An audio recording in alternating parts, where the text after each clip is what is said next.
بڑھنے کی وجہ کرپشن نہیں ہے تو پھر اور کیا ہے؟ کوئی کاروبار کیا یہ ہاتھوں پتہ نہیں کتنی ہاؤسنگ سوسائٹیوں میں کیا کیا لیا، ایسا رونا پٹنا ڈالیں گے آدمی کہ پتہ نہیں کتنے وقتوں کی یہ بیوہ عورت ہے یار، وہ گولی پستول کی تھی نہیں۔ تو اب کیا عمران خان اخلاقی جرات کریں گے بھائی صاحب کہ اپنے گارڈ کو حوالہ پولیس کریں گے کہ جناب آپ نے وہ رپورٹ لکھنی جو ہمارے ڈاکٹرز آپ کو دے رہی ہیں؟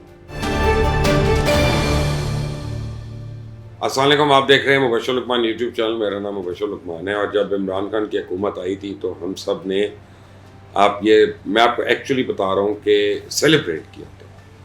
اور میں یہ نہیں کہہ رہا کہ پی ٹی آئی کے لوگ یا پی ٹی آئی کے لیڈرز ان کے ساتھ، ہم آپس میں دوست وغیرہ سارے جتنے بھی ہم، اور وہ سائلنٹ سپورٹرز جو پی ٹی آئی کے تھے، اور ہم نے بڑی خوشیاں منائی تھی، اور ہمیں 2-3 چیزوں کا یقین تھا کہ یہ تو ہونی ہی ہونی ہے۔ پہلے ہم سمجھتے تھے کہ جی اب ہر حال میں احتساب تو ہونا ہی ہونا ہے کرپٹ لوگوں کا، اور وہ تو ایک فورگون کنکلوژن تھا، اس کی تو ہم قسمیں کھا رہے تھے کہ یہ ہونا۔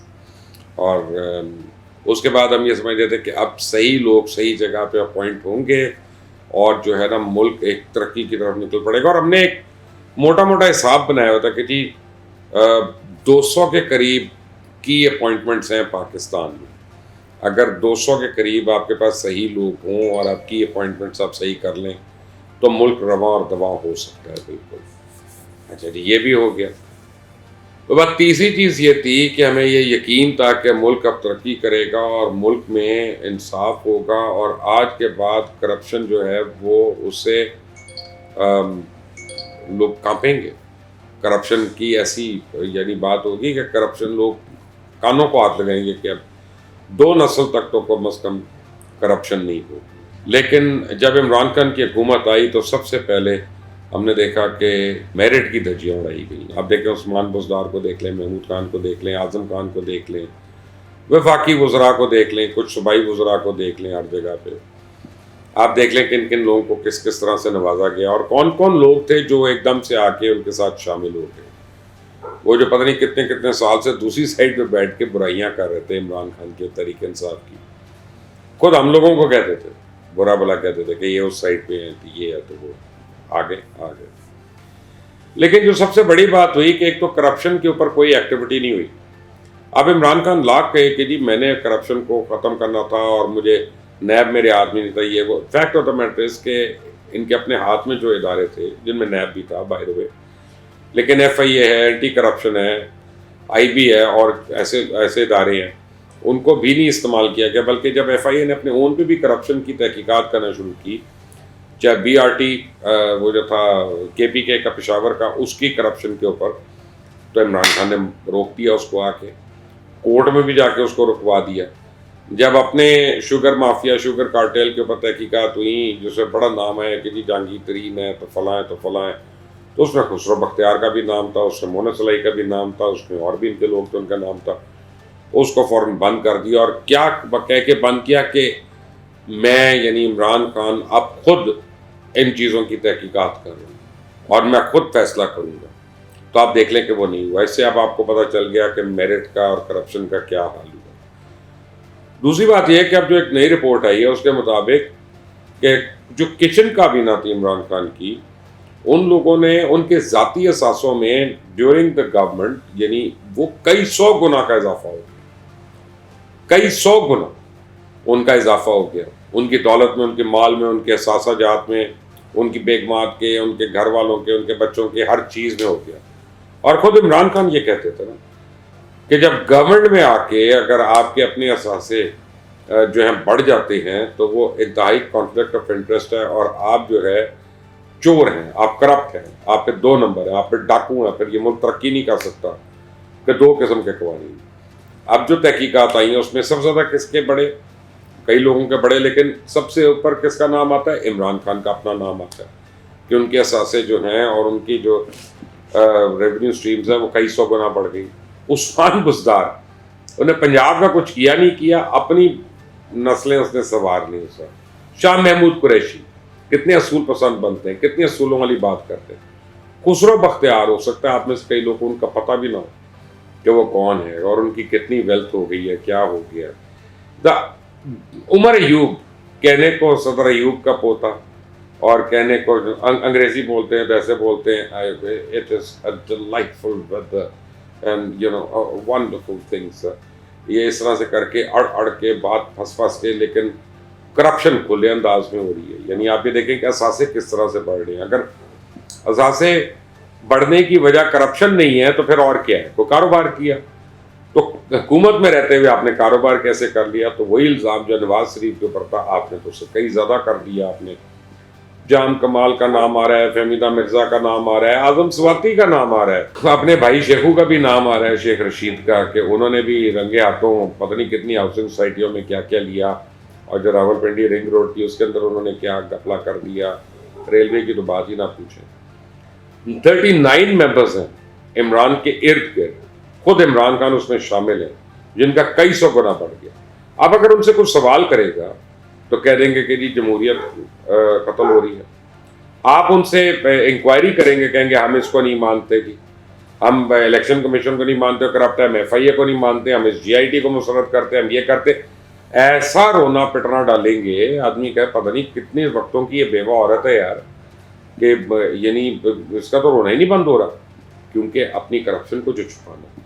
بہرحال اب چھپانا تو ایک اور چیز بھی کر رہے ہیں کہ عمران خان اور پرویز لائی میں شدید اختلافات ہے، وہ پہلے دن کے ہیں. عمران خان نے کہا کہ پنجاب اسمبلی تحلیل کرنی ہے، پرویز لائی کہتے ہیں نہیں تحلیل کرنی، کیونکہ پرویز لائی کے اربوں روپیہ ان کو نظر آ رہا ہے اور پروجیکٹس میں جو انہوں نے ایلوکیٹ کر لیا، جو روڈا کے اندر راوی ڈیولپمنٹ پروجیکٹ جو ہے اس کے حساب سے، تو اب وہ کیسے چھوڑ سکتے ہیں اس طرح سے؟ تو اب یہ اپوزیشن ہی ہے. اگر اس نے پرویز لائی کو فارغ کیا تو کیا، ورنہ پرویز لائی خود سے اسمبلی چھوڑنے کے حق میں نہیں ہے، نہ چھوڑنے کے حق میں ہے، ان کو ہی پتہ ہے آخری باری ہے ان کی جیسے تیسے کر کے.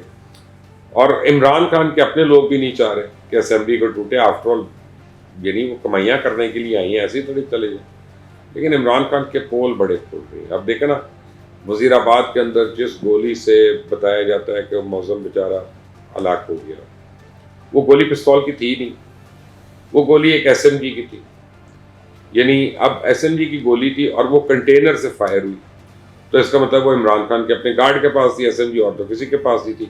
تو اب کیا عمران خان اخلاقی جرات کریں گے بھائی صاحب کہ اپنے گارڈ کو حوالہ پولیس کریں گے اور کہیں گے کہ ہاں جی اس سے تفتیش کریں، اس نے گولی کس پہ چلائی، کیوں چلائی، کیسے چلائی؟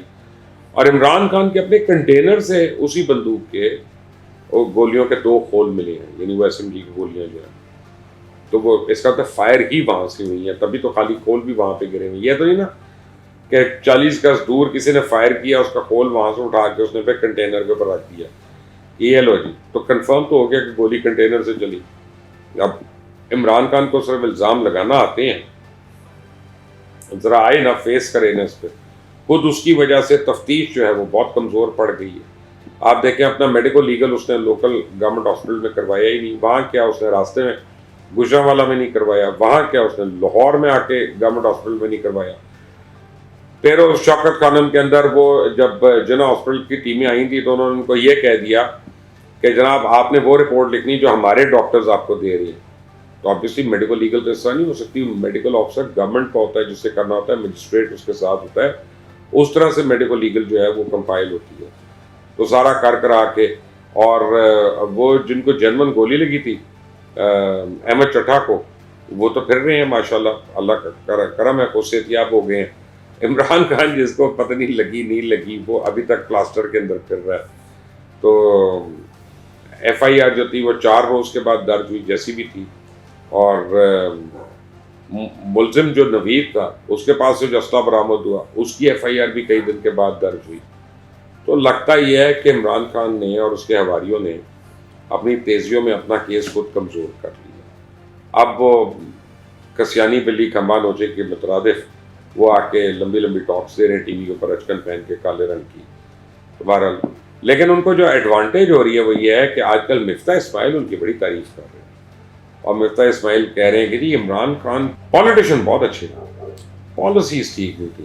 لیکن ان کا یہ کہنا ہے کہ جی اب عمران خان کی پالیسیز بھی بہت بہتر ہو جائیں گی، وہ بڑا سیکھ گئے ہیں. وہ کیوں سیکھ گئے ہیں؟ ان کے دونوں کی ایک انڈرسٹینڈنگ ہو چکی ہے چڑیل کے مطابق. چڑیل کہتی ہے کہ جی مفتاح اسماعیل عمران خان کے یا پاکستان تحریک انصاف کے اگلے سینٹ کے الیکشن پہ آئیں گے اور وہ ان کے ٹکٹ سے سینٹر بنیں گے. اور پھر ان کو کہا گیا کہ ہمارے تو تم فائنانس منسٹر ہو، یہ تو تم نے 6 مہینے جو چلائے PMLN کی گورنمنٹ میں، وہ ہمیں پتہ چلا کہ اصل فائنانس منسٹر تو تم ہو، تو تمہیں ہم بنائیں گے. تو ابھی آپ دیکھیے گا کہ ابھی وہ صرف پہلے اسحاق ڈار کی برائیاں کر رہے تھے، اب وہ عمران خان کی تعریفیں شروع کریں گے، اور اس کے بعد اگلا اسٹیپ ہے کہ باقاعدگی سے یا باقاعدہ وہ تحریک انصاف کو جوائن کر لیں گے، پھر تحریک انصاف ان کو نوازے گی، ان کو سینٹ کا ٹکٹ دے گی. تو یعنی اپنی ایک سیٹ کے لیے آپ جو ہے اس ملک کے اوپر، اس ملک کے اداروں کے اوپر، اس ملک کے لوگوں کے اوپر کتنے کاری ضربے لگائیں گے، اس کا جواب تو مفتاح صاحب ہی دے سکتے ہیں. لیکن آپ نے آج وہ ویڈیو دیکھی ہے، جواب دینے سے مجھے یاد ہے، جواب تو شہباز گل کو بھی دینا تھا. جب ان کو عدالت بلایا گیا تو بائیڈن نے ایمبولینس منگوائی، اور ایمبولینس کے اندر کی فوٹیج بھی آ گئی، ایسے ایسے سانس لے رہے ہیں جسے پتہ نہیں بھی مر جائے گا. اللہ رحم کر دے مجھے، اللہ معاف کر دے. لیکن یہ ہے کہ اس آدمی کے ڈرامے نہیں ختم ہوتے.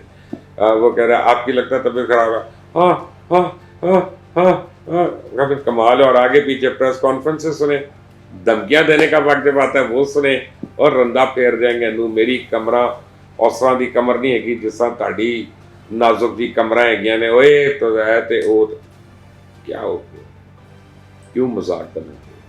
اور ان کے جو سپورٹرز ہیں مجھے تو ان کے اوپر ترس آتا ہے.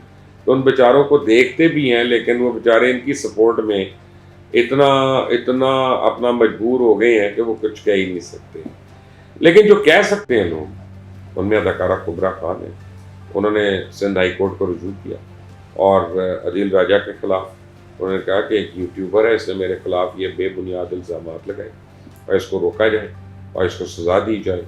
اور انہوں نے تو عہد بھی کیا ہے کہ میں خیال ہے وہ UK میں بھی جا کے کر رہی ہیں، اور کیونکہ وہاں کی شاید سٹیزن ہے if I'm not wrong، تو وہ ان کا تو بنتا ہے وہاں سے کرنا. تو پھر تو یہ بڑی مشکلات پیدا ہو جائیں گی اس خود ساختہ اینالسٹ کے لیے کہ جو جھوٹی خبروں کے لیے ماہر ہو گیا، اور عمران خان کے کہنے پہ اور جمائمہ کی تھپکی کے بعد وہ جھوٹی سے جھوٹی خبریں دے رہا ہے. تو سندھ ہائی کورٹ نے ایک بڑا اچھا اقدام کیا. انہوں نے فوری طور پہ تمام کبریٰ خان اور ان کے ساتھ ساتھی جو اداکارائیں تھیں ان سے لنک جتنا بھی مواد ہے اس کو انہوں نے ہٹانے کے لیے PTA کو کہہ دیا، اور اس کو انہوں نے بلاک کرنے کا کہہ دیا. تو یعنی وہ تو اب نہیں چلے گا. لیکن بہرحال ان کی ایک کیریکٹر اسیسینیشن تو ہوئی ہے، اور ان کے گھر والوں کو اس کی تکلیف بھی ہوئی ہوگی، اور خود ان کو بھی ہوئی ہوگی، ان کے چاہنے والوں کو بھی ان کی تکلیف ہوئی ہوگی. تو جس نے ساری یہ کیمپین شروع کی اس کا کیا بنے گا؟ اور جو PTI کے اکاؤنٹ ہولڈرز جو اس کو پروموٹ کرتے رہے، اس کو ہوا دیتے رہے، شے دیتے رہے، میں تو چاہوں گا سندھ ہائی کورٹ ان کو بھی بلاک کرے اور ان کو بند کرے، بلکہ بلا کر. وہ تو یہاں پہ ہے نا. چلو عدیل راجہ بھاگا ہوا ہے کوئی نہیں. تو جو PTI کے وہ اکاؤنٹ ہولڈرز جنہوں نے اس یعنی ان ایکٹریسز کی ہتک عزت کی اور جو ذمہ دار ہیں اس بات کے، ان کے اوپر بھی تو کوئی ایکشن ہونا چاہیے نا. لیکن ایکشن اگر نہیں ہو رہا ابھی تک تو بینکس کے اوپر نہیں ہو رہا، کیونکہ اب بینکس کہتے ہیں لوگوں کو کہ جی آپ کے اوپر جو آپ نے LC کھولنی ہے نا وہ ایگزسٹنگ مارکیٹ ریٹ پہ کھولیں. جیسے اس وقت $268 کا ڈالر مل رہا ہے، حکومت کہتی ہے 235 کا، مل نہیں رہا کہیں پہ ڈالر. آپ 235 کا 245 بھی دیتے ہیں تو آپ کو ڈالر کوئی نہیں دیتا. کہتے ہیں 268 کا لینا ہے تو لے لو. بینکس کہہ رہے ہیں اب اسی پہ LC کھولنی ہے تو اتنی اماؤنٹ پہ کھول لو. حکومت کو اب یہ سمجھ نہیں آ رہا کہ کس طرح سے اس کو کنٹرول کرے، اور یہ جو گیپ ہے اس کو کس طرح سے کم کرے. اور دو تین قسم کے جو ہیں وہ گیپس ڈیولپ ہونا شروع ہو گئے ڈفرینٹ کرنسیز میں، کہ پاؤنڈ میں کرنا ہے تو اور ہے، یورو میں کرنا ہے، ڈالر میں کرنا ہے، درہم یا ریال میں کرنا ہے. تو جس کا جو دل کر رہا ہے وہ مانگ رہا ہے، اور حکومت کے پاس 1 مہینے کا زر مبادلہ رہے گا خرچ کرنے کے لیے. تو بڑی امیدیں کی جا رہی ہیں کہ آج ہمیں سعودی عربیہ سے کچھ اچھی امید ہے، تازہ ہوا کا جھونکا آ سکتا ہے. کچھ دن کے بعد UAE سے بھی آ سکتا ہے انشاءاللہ، اور پھر چائنا بھی. اس مہینے ہمارا یہ شارٹ ٹرم مسئلہ تو حل ہو جائے گا، یقیناً ہو جائے گا. لانگ ٹرم میں کیا ہوگا؟ جب تک ہم لوگ سخت فیصلے نہیں کریں گے کہ ہمیں کس طرح زندگی گزارنی ہے، ہمیں یہ ملک کس طرح چلانا ہے، ہمیں اپنے ایکسپینسز کرٹیل کس طرح کرنے ہیں، ہمیں اپنی ریونیو سٹریمز کس طرح سے بڑھانی ہے، کون کون سے شعبوں میں بڑھانی ہے، تب تک تو یہ کوئی سلوشن نہیں ہے. کیونکہ 6 مہینے کے بعد دوبارہ ہم یہی رونا رو رہے ہوں گے، یا 5 مہینے کے بعد. تو بہتر نہیں کہ اگر ہمیں اللہ تعالیٰ سانس دے رہا ہے تو ہم اپنے کمر کس کر اپنے ملک کو پراپر طریقے سے اکنامک سرجری کر کے اپنے ایکسپینسز کو کرٹیل کریں اور اپنی ریونیوز کو بڑھانے کی کوشش کریں. اور یہ جو تمام بیماریاں ہم نے وزارتوں کے چکر میں پالی ہوئی ہیں، ان کو ختم کریں. ختم نہیں کر سکتے تو کم تو کریں. پھر لوگوں کو کہنا کہ جی آپ بجلی کی بچت کریں یہ کافی نہیں ہے. شہباز شریف صاحب یہ کافی نہیں ہے. بچت کرنی ہے تو آپ کے جو 78 لوگوں کی ایک آپ کی کابینہ بن گئی ہے اور مشیروں کی اور وزیروں کی, اس کو کم کریں سب سے پہلے, پھر لوگوں کو آپ کچھ کہیں کہ وہ آپ کے لیے بچت کریں. اس چینل کو دیکھتے رہیے گا, سبسکرائب کریے گا, بیل آئیکن کو پریس کریے گا تاکہ مزید اپڈیٹس آپ کو ملتی رہیں. اللہ حافظ.